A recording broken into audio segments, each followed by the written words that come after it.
Here we are at Bags of Love, and they're having an open house. Look at all the wonderful food that's here. I'm going to go in here and find out exactly what's happening here. This is Gloria. She's one of the volunteers, and she's going to tell us a little bit, show us around. Welcome. We're glad you're here today. Well, come to our first cutting room. In our cutting room, we receive all the fabric and donation supplies. We also receive quilts from the Presbyterian Church. They do a lot of our quilts, although we make some. They come in a stack like this, and we take the quilt and we match up what we see here with what might make an appropriate bag.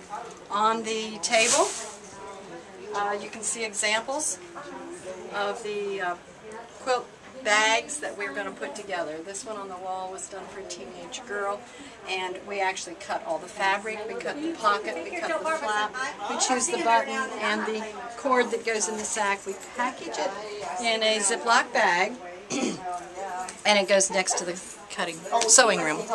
Okay, that's great. Well, you've got all kinds of fabrics here that are going to be quilts. Quilts and bags. That's great. Okay, we've got another room, I think, here. Good.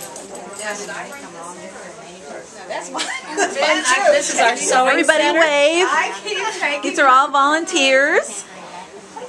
And this is Brenda and Eileen, Estella, and Eileen, who's in our packing center. We'll visit there in a few moments.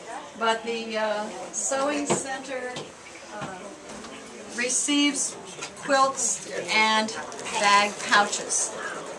The bag pouches contain everything from the cutting room, and they sew them together here because they don't have to stop and cut and choose. It takes a little over an hour to make a bag for the quilt. When the quilt is finished and the bag is finished, they go together out to the hallway, and they hang on our rack until we have a request.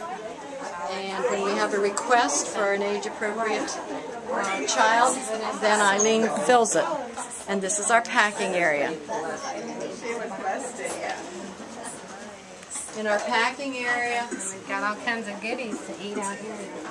In the packing area, we have two categories of products. We have the personal grooming products, which are age-appropriate. A foster parent who receives an infant on Friday night may not have everything she needs. We provide bottles, all the baby supplies that will get her through the initial time.